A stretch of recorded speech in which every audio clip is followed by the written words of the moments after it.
So, would you consider running again? No.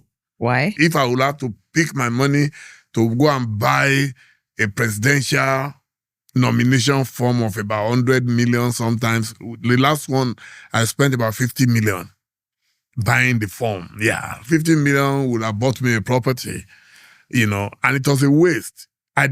Nobody vote, not even one vote, because everything was monetized. A chieftain of the People's Democratic Party, PDP, Dele Momodu, has expressed regret about spending 50 million naira to purchase the PDP presidential nomination form.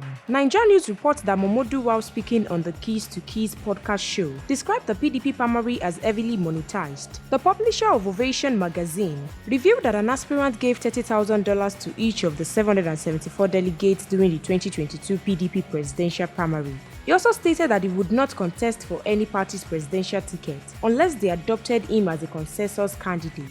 He said, "No, experience is the best teacher, and I have come to realize that there are powers you can describe as principalities that control Nigeria. Unless a major political party decides to adopt me through a consensus that Dele Momodu is best suited to change and lead Nigeria, then I can consider it. But if I have to pick my money to go and buy a presidential nomination form of about 100 million naira, and the last one I spent about 50 million naira buying the form, this could have gotten me a property and it was a waste. Nobody voted for me, not even one vote, because everything was monetized. There was one of the candidates who paid as high as $30,000 per delegate, and we had 774 delegates.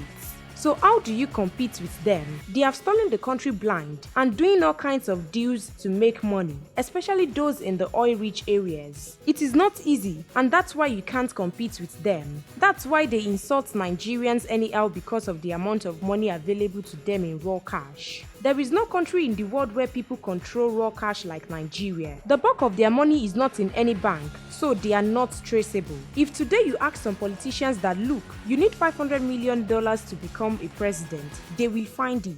Some people like us, where will I start from? I'm not bothered. Stay tuned to NaijaNews TV for more news updates and exclusive videos.